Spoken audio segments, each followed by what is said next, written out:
Hello everyone. Now we are going to start evaluation of Indian administration. So first of all, we are going to start with Mughal administrative and system. So was a military rule. It was a military rule by nature and was centralized despotism. Centralized despotism. Okay. The main prop of the Muslim rule was undoubtedly their army. The Sultan of Delhi as well as Mughal emperor emphasized the importance of military force. The ultimate authority and power over all subjects such as executive, judicial, military was vested in his person, and his administration was highly centralized. But Mughal administration during Sher Shah maintained a regular army. In addition to the army applied by nobles, king used to maintain a large, well-disciplined army. He took special care in the selection of military personnel. Muster roll were introduced in the military to avoid impersonation, and the horses were branded to check corruption. Sher Shah administration provided a model on which Akbar built up his administration. Every officer of the state had to enroll himself in the army. This type of government was necessarily a centralized anarchy and unlimited power to the king. The Mughal and military organization was based on Mansabdari system. Employee rank and salary was fixed. Military personnel was recruited, inducted, promoted, relieved by the emperor directly on the advice of Mir Bakshi. There were 33 grades of military. Apart from Mansabdari troops, the emperor had a standing army about the 50,000 men. They were directly paid treasury. The Mughal were the pivot of the government and thread of administration in their own hands. They seldom delegated authority which could keep in their hands. Beside, they kept a careful watch upon the doing of their servants and no independent the spare of their authority. So the second one, in the happiness of the subject lies with the king's happiness. Okay, in their welfare lies others' welfare. And comment on Kautilya state administration. In what aspect is modern democratic ruler behavior different from Kautilyan ruler? So this question is for the Kautilya. So see, the government of Kautilya conception tries to achieve by giving positive financial help to the needy and distressed. So also by ensuring just treatment to the people in financial, economic, judicial and other administrative matters. By actively participating in or regulating activity in economic and other sphere. Authority is obeyed by the people on account of sanction behind orders, position of officers concerned, issue, authority and qualities of officer concerned. Kautilya prescribed a series of punishment for a number of offences on the part of people as well as the government. So Kautilya mentioned the principle of responsibility not only in the king but also government officials. The present day modern government is different from the Kautilyan ruler in many respects, and for instance, modern government run on some well formulated rules and regulations like constitution form background of the parliamentary government. The government should therefore move on the similar path anticipated enumerated by the constitution. And the rule book defines the cause of governance, modern government, but this was not a case of Kautilya. The king character of the same kind will be the character of the people, and his progress or downfall the people depends upon the king. It was aggregate of the people. Okay, next question is, Kautilya was not only the foremost political administration thinker of ancient Indian, but he was a advocate preacher of moral value. So moral values was the Kautilya's essential feature. Okay, and political administrative thinker he was. So the study of administration is the India start with the work Kautilya. He finally blended the administrative study with moral value.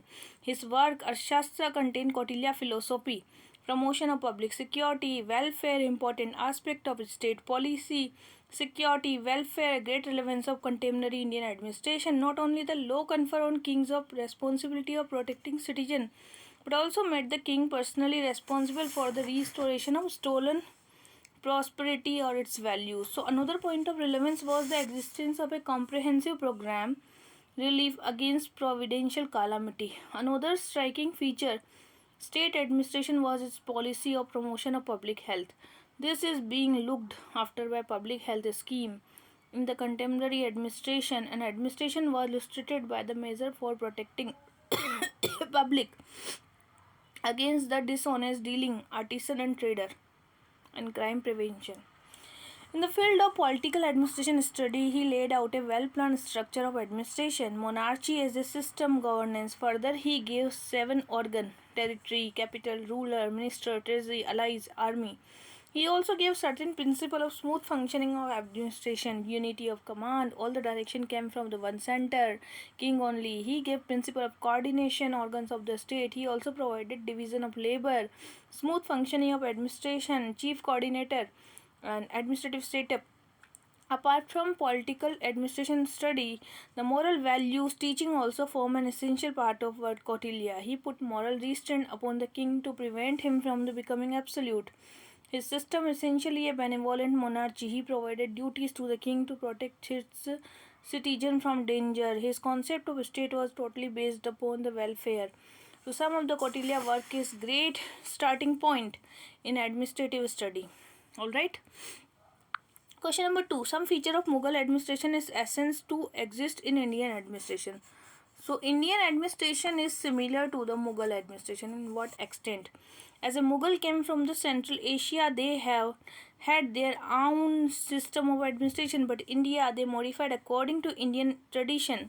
Thus Mughal administration presented in combination of the Indian and extra Indian elements, Perso-Arabian. Being militaristic in nature, the Mughal system was based on centralization. Even we can see most of the function in present day are centralized, as we have state like provinces during Mughal period, but center is having more powers. During some circumstances, all the powers will be vested in central government. Mughal administration is based on paper government. In the Indian administration also we can see all the administration act are written. Administration work under the written rule. In Mughal administration we can see the principle of hierarchy, pattern of job classification. These are also seen in the present day Indian administration. There is presence of definite pay scale. Indian administration civil servants are given fixed salary. During the Mughal administration, there was a presence of promotion, pension system. Promotion and pension system is also present in the Indian administration. Apart from this, every department has different king also, and the same principle followed now without any permission of parliament. No department is allowed to spend, and provided administration is exact replica of central government. Now also both center state government level we can see same type of government. Mughal were people who are credited with installing element of homogeneity governance. In present day administration we can see some of the feature of Mughal administration. Next is bureaucracy. Okay, so next question is on bureaucracy developed by the British stabled village self-rule. So village self-rule in the bureaucracy. Since ancient time, India has village self-rule in the form of Guramini. And past Vedic era during the Chola rule, the village administration was independent unit, and it remained as such till the medieval period. However, in medieval period, this was centralized authority. The village self-rule still exists, but with lesser importance. But in British colonial rule system of village self-rule has been changed. Now the Gram Panchayat lost its independent status and power, status and prestige. It is district magistrate which become authority to revenue collection as well as law and order, and different hierarchy at the subordinate like Tehsildar, police station at local level for the law and order maintenance to ensure punitive action. In case of default, become the real authority at local level. However, Gram Panchayat was the still existing Jamindari system, Mahalwadi, Riyatwadi. Revenue administration curtailed their fiscal sovereignty independence. This led to the erosion of not only structure, importance of the village self-rule, but even threatened the existence of its grassroots level. In other words, the British system at colonial administration developed in face of Lord Ripon to Lord Curzon would threat after totally transform the very form of nature of village level local self-government, which made ineffective thereafter organization in reality. Next question, comment on the view despite different content administration maxim Kautilya Shastra. Kautilya Arthashastra bear considerable similarity with feature of Weber's idea of bureaucracy. So modern day bureaucracy is based on Weber model of bureaucracy, which concern itself mainly with principle of public administration, machinery, personnel, though not explicitly state or dealt with Arthashastra. The principle of administration of Weber to regulate the machinery of administration can be divided into two groups. The principle of authority, obedience, discipline of duty and interest and responsibility, all this constitute the essential feature of the sovereignty. The principle of division of labor, coordination, separation, speciality, hierarchy, equality, these govern the actual method of the work. And these two groups' principle of administration were also prevalent in the Arthashastra. Mauryan rule in the form of king being the source of authority, various department heads for consultation as well as tastes prescribed for appointment of official like Dharmopada, Arthopada, Bayopada, Karmopada. Dharmopada, Arthopada, Bayopada and Karmopada. Machinery of the administration were decided at three levels: province, center, local.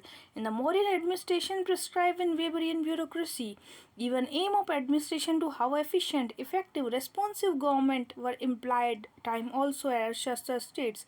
In the happiness of the subject lies with the happiness in the welfare, his welfare.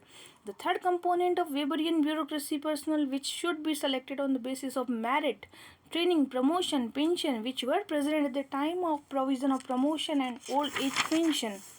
So, therefore, by comparing the various aspects of ideal of Weberian bureaucracy with the administrative structure, Arthashastra there are considerable similarity, both prescribed with different type and content. Both the thinker have many things in common while suggesting the theory of the administration. Next question, the rule of king depends primarily on the written order. It is talking about written order. Okay. And why did Kautilya favor codification of the law? Codification of the law. So the Kautilya was the minister and guide in the court of the Chandragupta Maurya. His work Arthashastra was considerable as a means of concept of administration, politicians and other strategic analytic. He believed that in happiness of people lies the happiness of the king. Hence, protection of territory was given priority. King could protect the territory by any means, but in Arthashastra he favored rule by law. In those days there were no any written rules in law, but Kautilya stressed the need of codification of law application throughout the territory uniformly without any anomaly. By uniform application of law throughout the territory, the sovereignty of the territory can be preserved. King was the supreme authority to remove any law. The law-making power, that is legislative power of the kingdom, was vested with the king. Every act should get the seal of king. In that situation, necessary for the codification of the law so that it is easy for future reference. And any change to be made, it is studied from the inscription. Also, those laws were written on many parts of kingdom in rock and pillar. So, Kautilya favored codification of the law in order to have a well-established and honest administration throughout the country uniformity. Next is, it is said that British made a significant contribution toward modernization. The Indian administration system on the rational legal basis. Rational legal basis. Okay. Before 1837, there was no universal public postal service, one that was shared by the old religion, although courier service did exist, connecting the more important towns with their respective seats of provision government and private individual upon payment and only sparingly allowed their use. That situation changed. Post office was established in principal town and postmaster were appointed. With the establishment of the post office in major towns, communication was made easier. And the feasibility of the train network met the Lord Dalhousie. He advocated the quick and widespread introduction of railway, pointing to their political, social, economical advantage. With initiative, the first railway line was made between the Bombay to Thane, 1856. How the railway network has spread to all the region of India. The Charter Act abolished the patronage system, introduced open competition system, selection and recruitment of civil servants. Accordingly, Macaulay Committee was appointed to suggest measures for the modernization of civil service. The education system in India flourished with the introduction of Wood Dispatch. Sir Charles Wood Vernacular School for elementary education was widely introduced. college, school, university in Madrasa, Bombay, Calcutta were established. The government of India introduced this act, transferred the government from company to British crown. With the transfer of power, modernization by the company was further modernized. Indian police system became well established. Introduction of Indian Police Act. This act established organized system of constabulary and made police subordinate to district collector. Indian Council Act was passed, empowered the Governor General to frame rules for more convenient transaction of business. Further modernization came in Constitution in the form of Article 77, by which the President shall make rules for the more convenient transaction of business of Government of India. So this chapter was